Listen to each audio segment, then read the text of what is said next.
Sering ku tak mengerti jalan-jalan-Mu Tuhan, bagai di belantara yang gelap.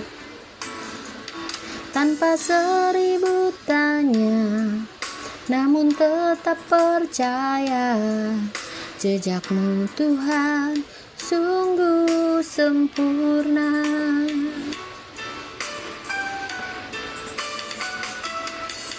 Ajarku memahami semua yang Kau ingini, agar hidupku puaskan hati-Mu.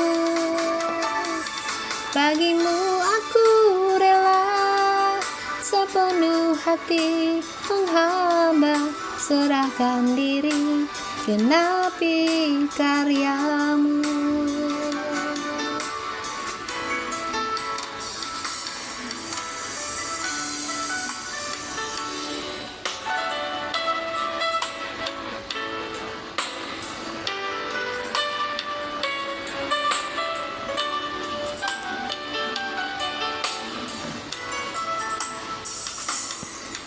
Sering ku tak mengerti jalan-jalan-Mu Tuhan, bagai di belantara yang gelap.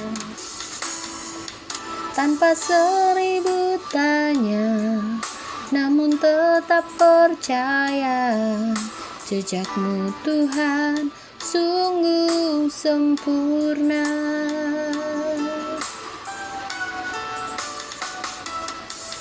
Ajarku memahami semua yang Kau ingini, agar hidupku puaskan hati-Mu. Bagimu aku rela sepenuh hati menghamba, serahkan diri, genapi karya-Mu.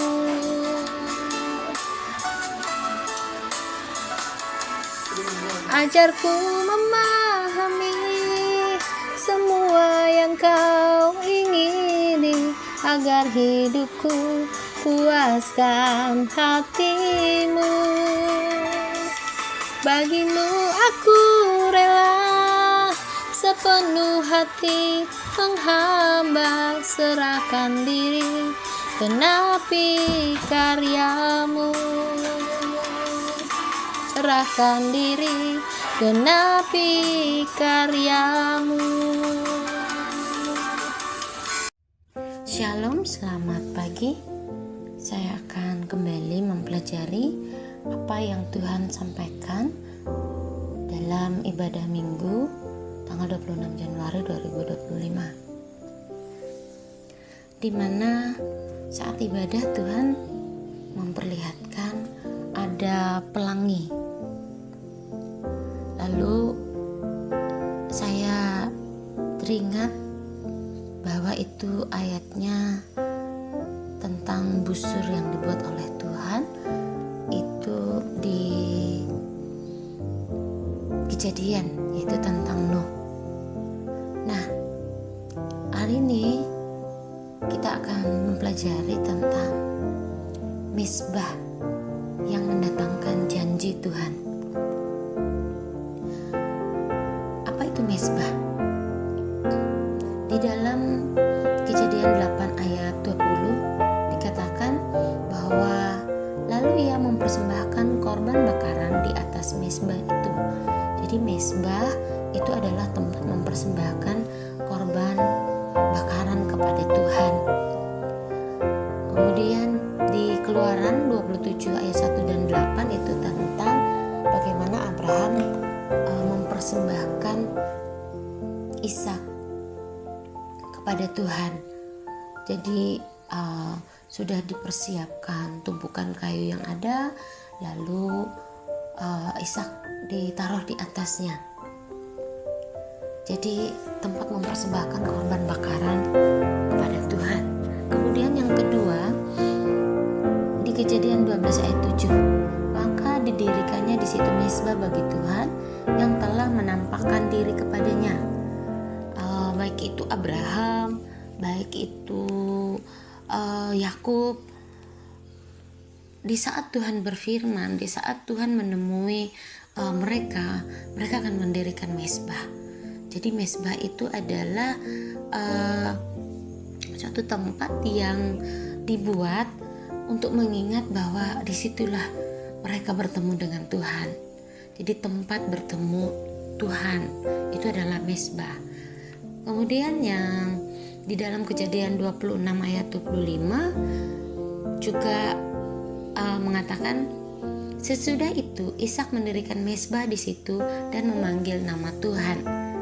Jadi mezbah itu juga adalah tempat memanggil nama Tuhan.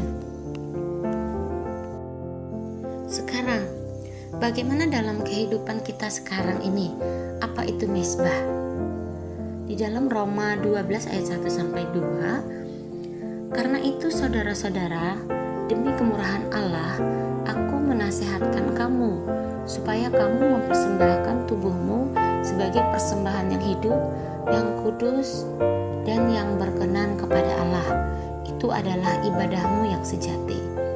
Janganlah kamu menjadi serupa dengan dunia ini, tetapi berubahlah oleh pembaharuan budimu, sehingga kamu dapat membedakan manakah kehendak Allah, apa yang baik, yang berkenan kepada Allah, dan yang sempurna. Jadi mezbah sekarang itu adalah persembahan tubuh kita.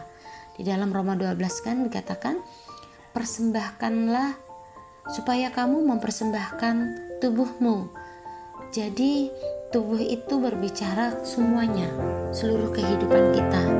Jadi roh kita, jiwa itu bicara pikiran, perasaan kita, dan juga tubuh jasmani kita. Itulah yang berdiam di dalam tubuh. Jadi mezbah itu adalah persembahan hidup. Jadi sekarang apa yang dipersembahkan itu bukan seperti perjanjian lama yang berupa binatang-binatang, yang dikatakan binatang-binatang yang tidak haram, binatang-binatang yang ditentukan oleh Tuhan waktu itu. Tetapi sekarang mezbah itu adalah persembahan hidup kita kepada Tuhan. Dan dikatakan kan di Korintus kan dikatakan, tidak tahukah kamu bahwa kamu itu adalah bait Allah. Jadi bait Allah itu adalah tubuh kita. Jadi tubuh kita yang ada ini. Nah, jadi mezbah itu adalah persembahan hidup kita kepada Tuhan. Persembahan hidup yang kudus, kemudian yang berkenan kepada Allah, itu adalah ibadah yang sejati. Kemudian tidak hanya di situ, dikatakan juga janganlah kamu menjadi serupa dengan dunia ini, tetapi berubahlah oleh pembaharuan budimu. Ini berbicara suatu proses, berubahlah oleh pembaharuan budimu. Jadi pola pikir kita itu juga diubahkan oleh Tuhan. Itu juga diubahkan, dan itu adalah persembahan mezbah di hadapan Tuhan. Persembahan hidup kita di hadapan Tuhan. Jadi hidup kita ini, tubuh kita ini yang adalah bait Allah, lalu kita mempersembahkan hati kita, itu adalah korban-korbannya di hadapan Tuhan. Kemudian yang selanjutnya di dalam Hosea 6 ayat 6. Sebenarnya di dalam perjanjian lama Tuhan juga sudah mengatakan ini. Sebab aku menyukai kasih setia dan bukan korban sembelihan, dan aku menyukai pengenalan akan Allah lebih daripada korban-korban bakaran. Mezbah yang Tuhan inginkan itu adalah kasih setia. Artinya tidak hanya berbicara tentang korban-korban yang secara jasmani yang dipersembahkan. Artinya hidup kita yang kita persembahkan, kita ke gereja, kita beribadah, itu adalah hal yang baik. Tetapi maksud Tuhan adalah kita lebih lagi di dalam hal itu. Saat kita datang beribadah kepada Tuhan, kita itu datang dengan kerinduan untuk mengenal Allah. Jadi kerinduan yang begitu luar biasa, kerinduan yang sampai sampai kerinduan yang sampai bisa bergerak maju. Artinya bergerak itu melawan segala tantangan yang ada, sama seperti Sakeus, tantangan dari dirinya, tantangan dari sekelilingnya, tantangan dari egonya. Dia tidak malu walaupun di tengah orang banyak dia harus naik pohon. Seperti itu, kerinduan yang seperti itu yang Tuhan senang, yaitu supaya apa? Supaya dia mengenal Allah, supaya dia melihat Yesus. Nah, kemudian kasih setia itu berbicara tentang ketaatan, berbicara tentang ketaatan yang dilakukan terus-menerus. Jadi dari pada zaman perjanjian lama juga Tuhan juga sudah mengatakan seperti ini. Jadi sama dengan Roma 12 tadi. Bahkan ada juga di ayat lain di perjanjian lama, mereka beribadah hanya dengan mulutnya, tetapi hatinya jauh daripadaku, kata Tuhan. Jadi berbicara tentang mezbah ini sekarang adalah mezbah itu adalah persembahan hidup kita kepada Tuhan. Nah, mari kita lihat bagaimana mezbah yang mendatangkan janji Tuhan. Saat kita melihat baik itu di perjanjian lama maupun perjanjian baru, karena Tuhan mengingatkan tentang pelangi, Tuhan perlihatkan tentang pelangi, mari kita belajar tentang Nuh dalam hal ini. Walaupun banyak tokoh-tokoh lain, bahkan kita juga akan belajar bagaimana persembahan hidup yang dilakukan oleh Tuhan Yesus. Mari kita lihat. Nuh mempersembahkan hidupnya itu bagi Tuhan. Di Kejadian 6 ayat 9, inilah riwayat Nuh. Nuh adalah seorang yang benar dan tidak bercela di antara orang-orang sejamannya. Dan Nuh itu hidup bergaul dengan Allah. Nah, ini adalah yang Nuh lakukan, itu adalah persembahan hidup. Seorang yang benar artinya dia mengikuti semua tata cara beribadah saat itu, dan dia tidak bercela, dia tidak melanggar satupun. Kemudian di antara orang-orang sejamannya, dia tidak terpengaruh dengan keadaan zaman, dia tidak ikut orang berbuat dosa sehingga dia kompromi dengan dosa, tidak. Dan Nuh itu hidup bergaul dengan Allah, dan inilah sebenarnya kuncinya keberhasilan Nuh. Mengapa Nuh bisa kuat dengan keadaan zaman yang tidak mendukungnya, keadaan zaman di zamannya itu yang hidup tuh membuat Tuhan tuh pilu dengan dosa-dosa yang mereka kerjakan, membuat Tuhan itu memilukan hati Tuhan. Memilukan itu lebih daripada sakit, artinya sakit hati banget gitu, sakit hati sekali. Itu yang namanya memilukan, menyedihkan betul bagi Tuhan. Itu adalah hidup dalam dosa. Kalau umatnya hidup dalam dosa itu sebenarnya menyakiti hati Tuhan, memilukan hati Tuhan. Nah, kita lihat bahwa mezbah itu mendatangkan janji Tuhan. Kejadian 6 ayat 18, tetapi dengan engkau aku akan mengadakan perjanjianku. Dengan Nuh, Tuhan katakan Tuhan akan mengadakan perjanjiannya, dan engkau akan masuk ke dalam bahtera itu, engkau bersama-sama dengan anak-anakmu dan istrimu dan istri anak-anakmu. Jadi yang pertama, mezbah apa yang dipersembahkan oleh Nuh itu tidak sia-sia. Mezbah yang kita persembahkan itu mendatangkan mendatangkan janji Tuhan. Nah, oleh sebab itu apa yang kita lakukan saat ini, mempersembahkan hidup kita kepada Tuhan, itu mendatangkan janji Tuhan dalam hidup kita. Tidak hanya hidup kita, tetapi juga orang-orang terdekat dengan kita. Dalam hal ini orang yang terdekat dengan kita itu adalah anggota keluarga kita masing-masing. Jadi mari kita persembahkan hidup bagi Tuhan. Kemudian yang selanjutnya, mezbah yang dipersembahkan Nuh itu yang berikutnya adalah Kejadian 6 ayat 22. Lalu Nuh melakukan semuanya itu tepat seperti yang diperintahkan Allah kepadanya, demikianlah dilakukannya. Nah, Nuh itu tidak hanya mempersembahkan, tidak hanya dia mendengar ya, tetapi persembahan Nuh itu adalah ketaatan. Jadi persembahan hidup Nuh itu adalah ketaatan.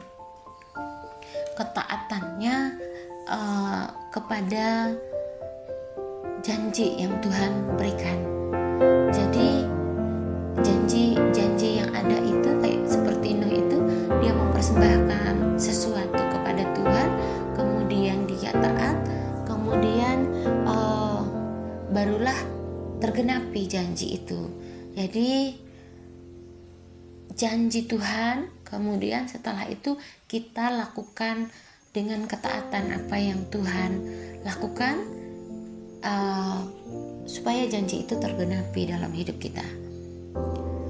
Kemudian ini juga Lukas 10 ayat 27 juga mengatakan, kasihlah Tuhan Allahmu itu dengan segenap hatimu, berbicara tentang roh kita, dengan segenap jiwamu, berbicara tentang apa sih yang kita pikirkan, apakah yang kita pikirkan, adakah di pikiran kita ini memikirkan Tuhan dan pekerjaan Tuhan hari-hari ini? Adakah di pikiran kita ini mungkin lebih condong kepada pekerjaan-pekerjaan kita, sehingga di pikiran kita itu sedikit sekali persennya memikirkan Tuhan dan pekerjaannya. Nah, sekarang mengasihi Tuhan itu dengan segenap hati, artinya roh kita itu benar-benar memang mengasihi Tuhan. Ya, kemudian bagaimana dengan pikiran kita? Apakah pikiran kita, jiwa kita, perasaan kita itu sudah menurut tidak sama Tuhan? Apakah hati Tuhan itu bisa kita mengerti dan itu menjadi perasaan kita juga? Perasaan Tuhan itu adalah mau menyelamatkan jiwa-jiwa. Perasaan Tuhan itu adalah mau menolong orang banyak. Perasaan Tuhan itu adalah mau menyembuhkan orang yang sakit. Perasaan Tuhan itu adalah mau memberi makan banyak orang. Tuhan itu tidak membiarkan juga hal-hal yang jasmani. Contohnya dia betul peduli dengan orang banyak yang waktu itu mendengar pengajarannya, kemudian mereka mau pulang, sebenarnya jaraknya begitu jauh. Kalau mereka pulang bagaimana? Terus kalau mereka bertahan, kita juga tidak punya persediaan makanan, kata murid-muridnya kepada Tuhan. Lalu Tuhan memberkati 5 roti dan 2 ikan. Itu berbicara tentang hati Tuhan. Hati Tuhan itu adalah mau menyelamatkan orang yang tersesat, mau menyelamatkan orang yang berdosa, siapapun dia, apapun tantangannya. Itu adalah hatinya Tuhan, perasaannya Tuhan. Nah, apakah hati Tuhan itu ada di setiap hari-hari kita, hari-hari ini? Apakah kita itu dalam melakukan pekerjaan kita ada misi, ada visi Tuhan di sana, ada misi Tuhan di sana, bahwa saya ditempatkan Tuhan di tempat kerja saya ditempatkan Tuhan di tengah-tengah keluarga saya ditempatkan Tuhan di tengah-tengah sekolah dan kampus saya. Itu adalah adakah hati Tuhan untuk semuanya itu, atau saya lebih banyak kepada memikirkan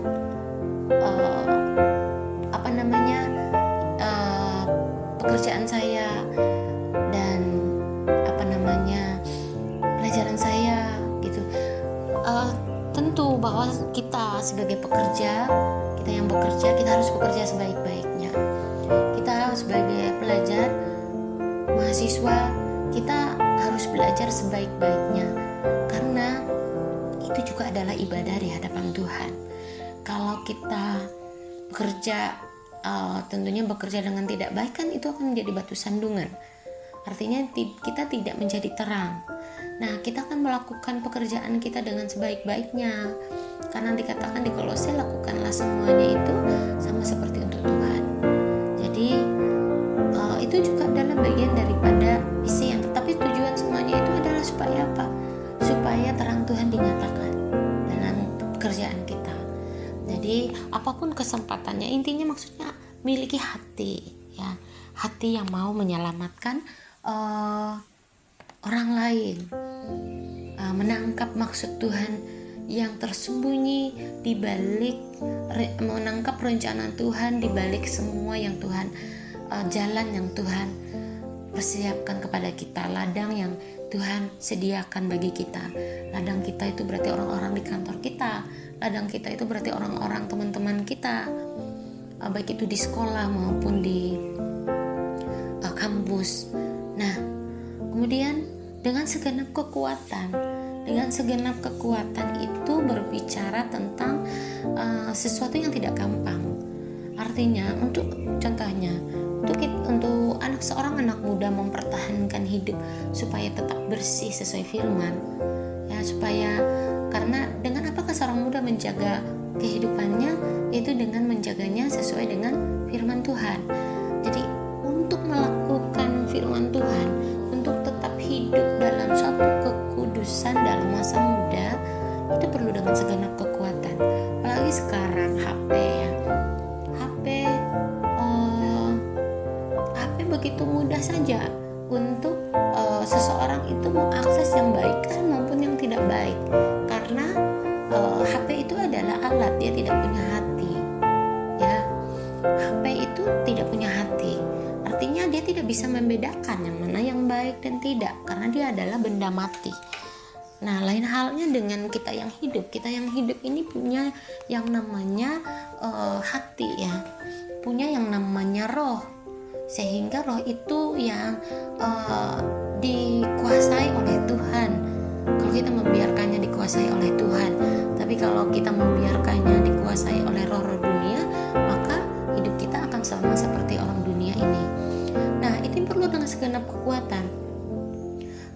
Suatu saat di dalam melayani seorang muda, ya, dia katakan dia jatuh ke dalam dosa perzinahan.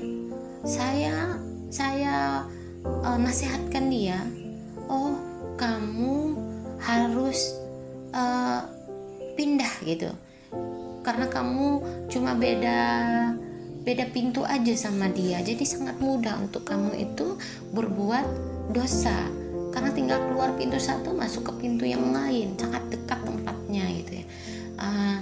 Maksud saya, sampai saya katakan, coba kamu pindah tempatmu. Jadi pindah tempat dalam artian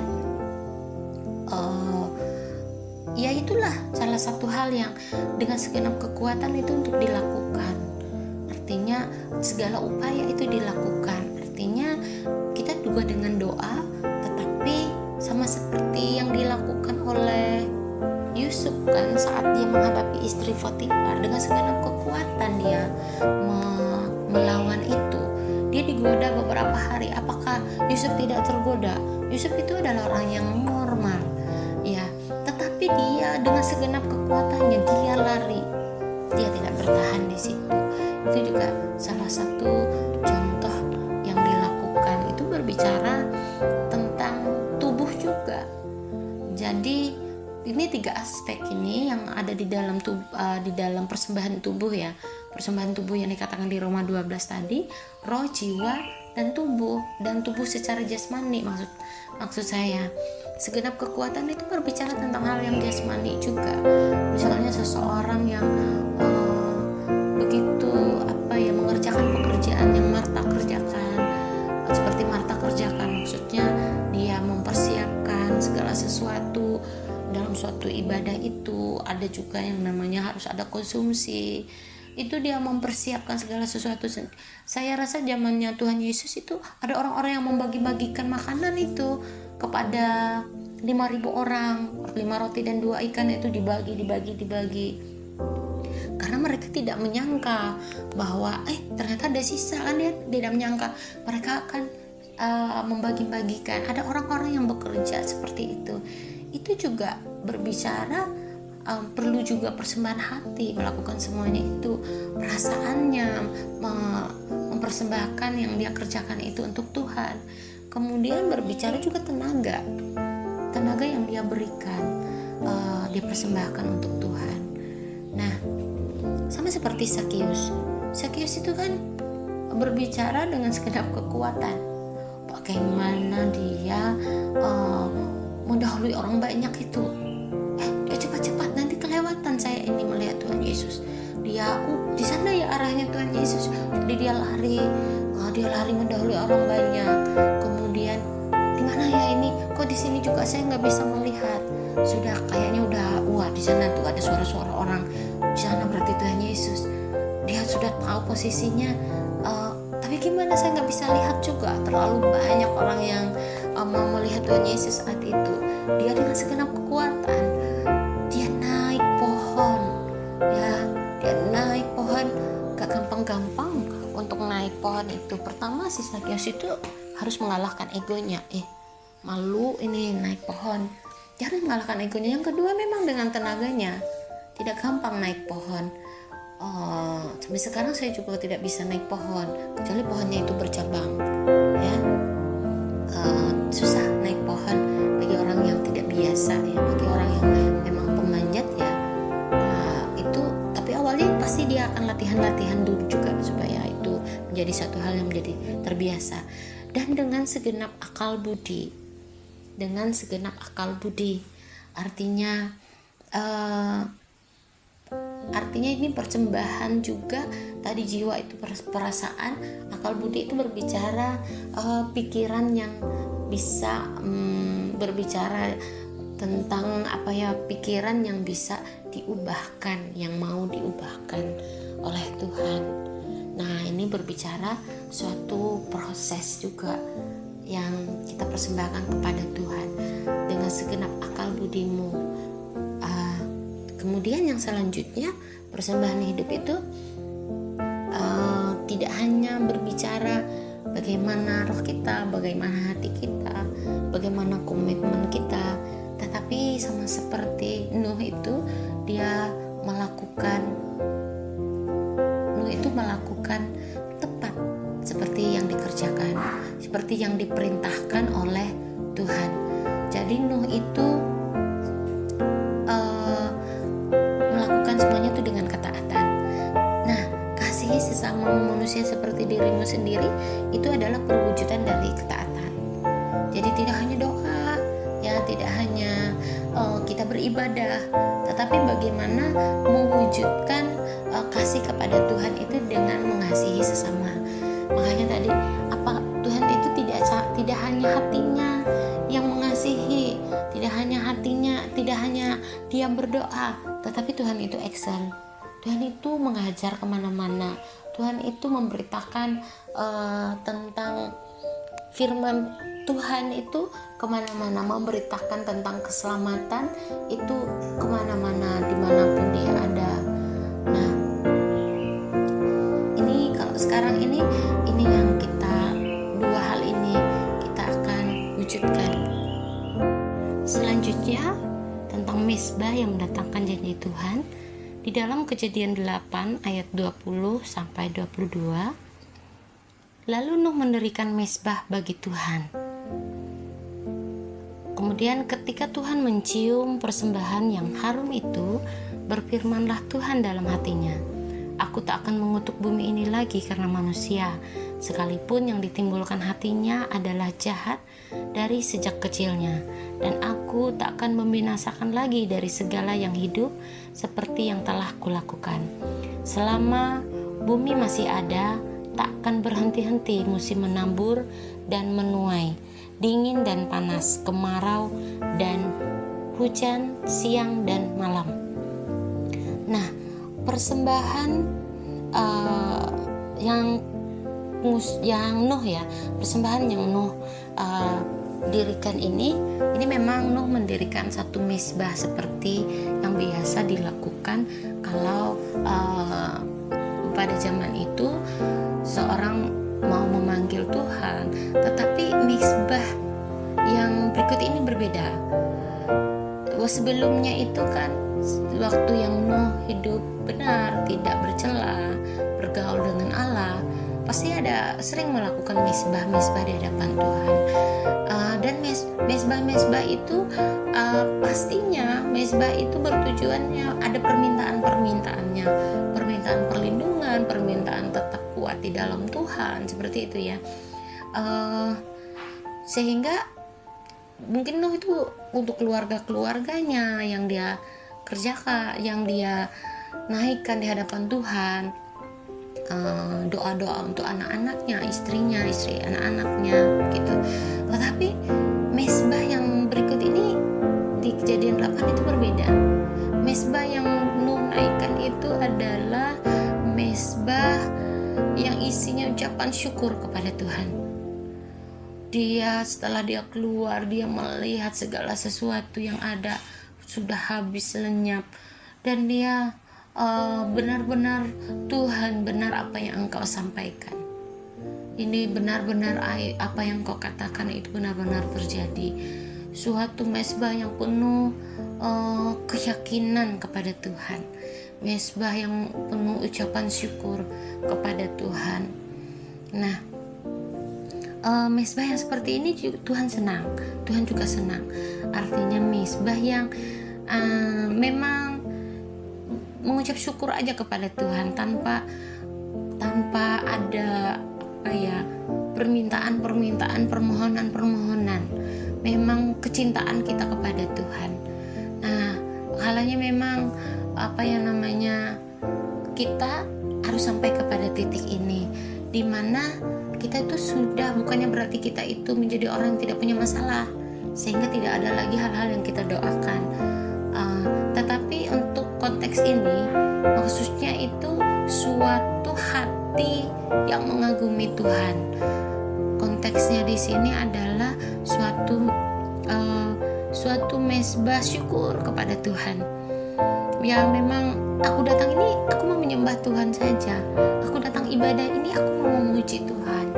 Jadi aku mau datang ibadah minggu, aku mau datang di ibadah keluarga, ibadah tengah minggu, aku mau di pertemuan doa, aku memang mau bertemu Tuhan. Karena Tuhan itu luar biasa. Jadi kita memang mau bertemu saja, bukan karena ingin sesuatu seperti itu. Karena cinta Tuhan begitu, karena mengasihi Tuhan saja, karena kagum akan Tuhan. Nah, kita harus mencapai pada titik ini, titik dimana roh kita itu masalah itu tidak menjadi hambatan bagi kita datang kepada Tuhan.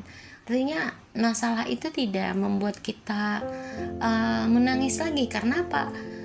Bukan berarti karena masalahnya sudah selesai, tetapi karena kita tahu bahwa itu pasti selesai bersama Tuhan. Jadi itu tidak mengganggu kita lagi. Itu tinggal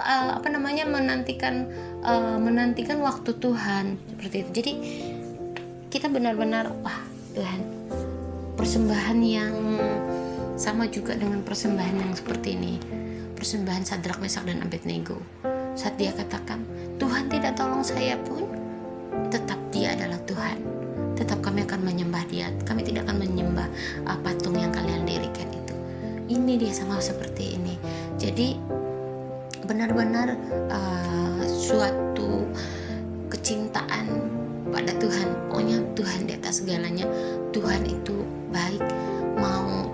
Mau gimana pun keadaannya, Tuhan itu tetap baik. Memang seperti itu. Tuhan itu memang baik. Ya, Tuhan itu memang baik, dan persembahan yang seperti ini dampaknya itu luar biasa. Dampaknya itu adalah janji Tuhan dalam skop yang besar. Janji Tuhan, bayangkan persembahan Nuh saat itu membuat Tuhan berjanji, persembahan yang harum dikatakan, membuat Tuhan itu berjanji untuk bumi ini, ya, berjanji dampaknya itu semua orang, ya, yang ada di bumi ini. Nah, tentunya kita kita datang kepada Tuhan sebenarnya bukan karena mengharapkan janji Tuhan, tidak, tetapi kita belajar dari firman bahwa mezbah Tuhan itu adalah berdampak. Mezbah Tuhan itu mendatangkan janji. Kan dikatakan juga dari suatu firman bahwa ibadah itu mengandung janji. Jangan jauhi pertemuan ibadah, ya kan? Karena ibadah itu mengandung janji. baik untuk saat ini maupun untuk masa yang akan datang. Artinya saat kita di bumi ini maupun ibadah di saat kita bersama-sama dengan Tuhan di surga ya. Sekarang itu kan di bumi ini juga dikatakan saat kita di bumi ini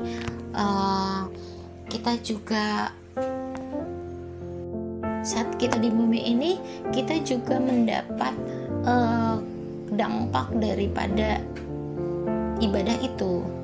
Jadi berbicara apa yang kita kerjakan bukan berbicara hanya untuk nanti gitu, tetapi berbicara tentang sekarang ya, tentang kita. Makanya dikatakan jadilah kehendakmu di bumi seperti di surga. Bagaimana caranya? Apakah bumi yang kita tempatin ini akan menjadi seperti surga nantinya? Maksudnya tetap tidak seperti itu, tetapi sebenarnya adalah kerajaan surga itu berbicara damai sejahtera, sukacita dan kebenaran. Bagaimana damai sejahtera, sukacita dan kebenaran itu hadir di bumi, itu ada di dalam baitnya, ada di dalam diri kita, dan itu mengalir ke keluarga kita, mengalir ke orang-orang banyak, jiwa-jiwa yang ada. Makanya jadilah kehendakmu di bumi seperti di surga. Artinya penuh dengan damai sejahtera, penuh dengan sukacita, hidup dalam kebenaran. Damai sejahtera, sukacita itu bukan berbicara tentang kita tidak ada masalah. Tentu selama di bumi ini pasti ada masalah, karena bumi ini artinya orang-orang di dalamnya itu adalah ada orang-orang yang masih hidup di dalam dosa, dan kecenderungan orang yang berbuat dosa itu, orang-orang hidup dalam dosa itu ada kecenderungannya itu adalah untuk menyakiti, kecenderungannya itu adalah berbuat jahat gitu, dan berbuat jahat itu kan berdampak merugikan kepada orang lain, dan karena kita di bumi kita akan terikut dampak itu. Tetapi damai sejahtera dan sukacita itu berbicara di dalam roh kita, dan itu adalah sesuatu yang kekal. Nah, jadilah jadilah kehendak Tuhan di bumi seperti di surga. Artinya kerajaan surga itu ada di dalam hidup kita, di dalam hati kita. Tuhan Yesus mempersembahkan hidupnya itu kepada Tuhan. Di Filipi 2 ayat 5-9, dan dalam keadaan sebagai manusia, ia telah merendahkan dirinya dan taat sampai mati, bahkan sampai mati di kayu salib. Padahal Tuhan Yesus itu adalah Tuhan, Tuhan Yesus itu adalah Allah ya. Tetapi inilah persembahan hidup yang Tuhan lakukan, Tuhan contohkan, Tuhan teladani untuk kita, ketaatan sampai dengan rencana Tuhan itu tergenapi. Rencana Tuhan itu tergenapi. Jadi mari kita senantiasa mempersembahkan mezbah di hadapan Tuhan, mezbah hidup kita di hadapan Tuhan, karena mezbah itu akan mendatangkan janji Tuhan. Janji Tuhan itulah yang membuat kita itu tetap kuat berjalan bersama Tuhan. Yosua dapat dapat berjalan dalam kemustahilannya. Bagaimana dia merebut masuk ke tanah Kanaan itu berjalan dalam kemustahilan menurut saya, karena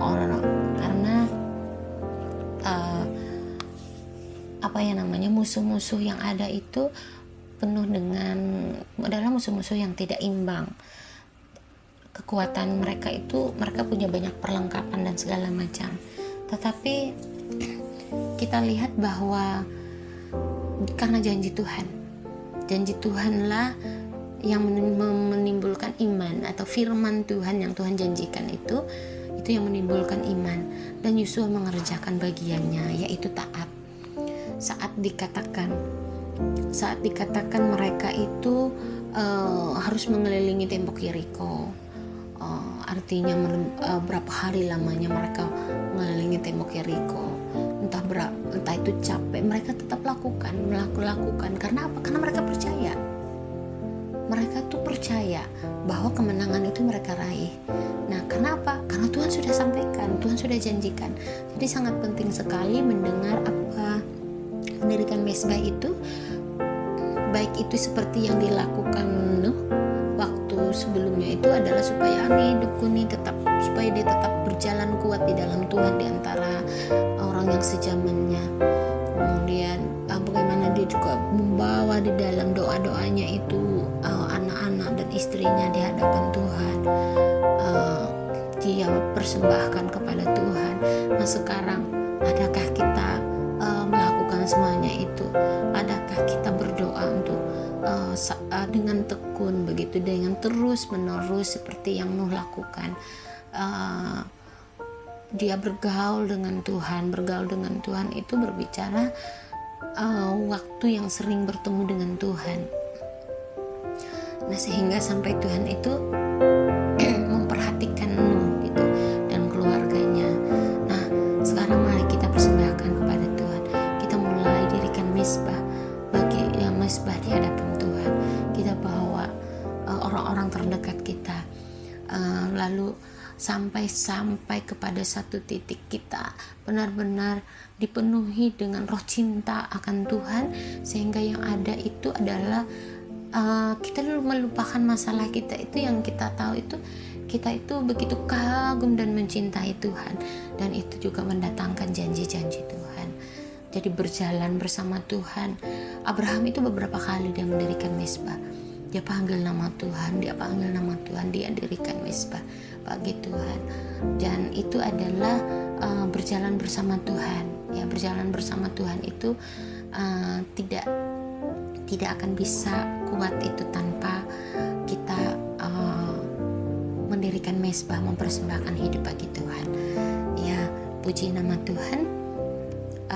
Semua firman yang kita dengar ini akan berdampak jika kita lakukan dalam satu ketaatan, karena Tuhan mengingatkan perkara ini.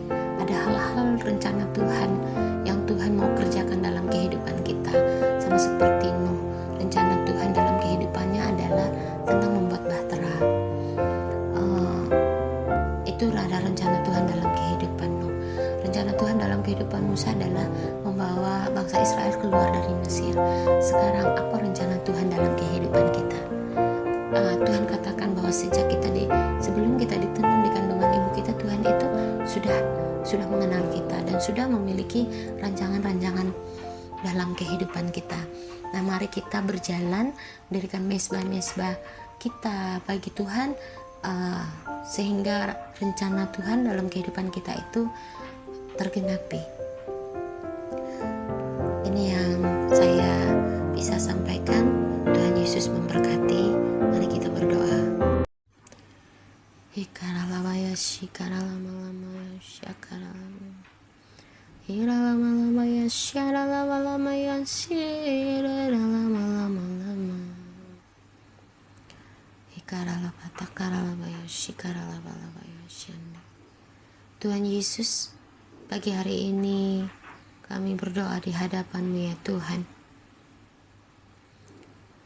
Di dalam nama Tuhan Yesus, biarlah pengampunan-Mu mengalir bagi kami Tuhan, jika selama ini kami lalai dalam mendirikan mezbah bagi-Mu. Ampuni kami Tuhan Yesus. Engkau yang telah dahulu ya Tuhan menguduskan dan menyucikan kami dan memanggil kami ke dalam satu rencana-Mu ya Tuhan. Engkau menjadikan kami imam di hadapan-Mu, orang yang berdoa buat orang lain ya Tuhan.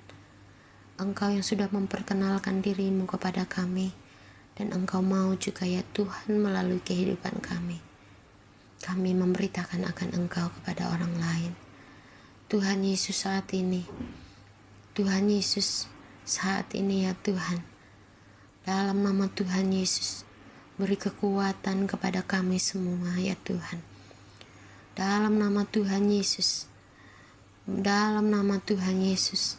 taruhkan roh yang cinta akan Engkau, yang mengasihi Engkau. Dalam nama Tuhan Yesus, setiap halangan-halangan dan rintangan untuk setiap kami umat-umat-Mu mendirikan mezbah di hadapan-Mu. Dalam nama Tuhan Yesus, kami hancurkan, patahkan kuasanya dalam nama Yesus. Baik itu halangan-halangan itu adalah pengaruh kontaminasi dari dunia zaman kami ini ya Tuhan. Baik itu halangan-halangan itu berupa kehilangan fokus kami kepada Engkau. Tuhan Yesus, saat ini Engkau mengaruniakan pekerjaan kepada kami. Engkau mengaruniakan studi untuk kami tempuh. Engkau mengaruniakan apapun ya Tuhan yang Engkau percayakan kepada kami. Tetapi untuk semuanya itu, biarlah kami tetap ingat akan Engkau ya Tuhan. Di dalam nama Tuhan Yesus Kristus, dalam nama Tuhan Yesus Kristus, biarlah kami sungguh Tuhan dapat menikmati mezbah di hadapan-Mu, dapat mendengar firman-Mu ya Tuhan, dapat mendengar suara-Mu ya Tuhan, di dalam nama Tuhan Yesus Kristus, dalam nama Tuhan Yesus, dalam nama Tuhan Yesus. Terima kasih Tuhan, dalam nama Yesus kami mau ya Tuhan untuk mendirikan mezbah di hadapan-Mu. Dalam pertemuan-pertemuan ibadah, kami mau mempersembahkan hidup kami, waktu kami, pujian kami untuk menyanyi bagi Engkau, bermazmur bagi Engkau, berdoa di hadapan-Mu dan belajar firman ya Tuhan, bertekun bersama di hadapan-Mu ya Tuhan. Dalam segala tantangan dan rintangan yang ada, kami tetap mau hidup kudus di hadapan-Mu dan tidak bercela di hadapan-Mu. Kami mau bergaul hidup dengan Engkau dan kami mau berjalan dalam ketaatan ya Tuhan. Kami mau mengasihi Engkau dengan segenap hati kami, segenap jiwa kami, segenap kekuatan kami, segenap akal budi kami ya Tuhan. Dan kami mau mengasihi sesama kami. Kami mau saling mendoakan. Walaupun kami berada di rumah kami mau saling mendoakan saudara-saudara kami, keluarga kami, saudara-saudara kami, satu gereja, saudara-saudara kami, teman sekantor, saudara-saudara kami, apapun yang Tuhan, jiwa-jiwa yang Tuhan kirimkan, kami mau berdoa untuk mereka dan mengasihi mereka dengan apapun yang Tuhan perintahkan untuk kami kerjakan. Apakah itu 5 roti dan 2 ikan yang kami persembahkan secara jasmani, apakah itu berupa perhatian dan kasih kami, apakah itu berupa doa-doa, apakah itu berupa firman-firman yang Tuhan minta untuk kami sampaikan. Mari Tuhan, mampukan kami untuk melakukan semuanya itu di hadapan-Mu. Tuhan, berkat-Mu mengalir atas gereja-Mu, berkat-Mu mengalir atas kami semua ya Tuhan. Di dalam nama Tuhan Yesus, biarlah terpenuhi semua rencana dan kehendak Tuhan di dalam setiap kehidupan pribadi kami masing-masing, dalam kehidupan keluarga, rencana Tuhan dalam kehidupan bergereja, semuanya ya Tuhan, dalam pelayanan bersama di dalam gereja, semuanya ya Tuhan, rencana-Mu melalui gereja GMK yang ada ya Tuhan, apa yang Tuhan taruhkan sehingga kami bergereja di sana, ada maksud Tuhan ya Tuhan, melalui GMK yang ada. Terima kasih Tuhan, di dalam nama Tuhan Yesus kami menyerahkan kehidupan kami. Dalam nama Tuhan Yesus, kekuatan yang daripada Allah mengalir. Dalam nama Tuhan Yesus, kekuatan Roh Kudus mengalir. Dalam nama Tuhan Yesus Kristus. Haleluya. Amin.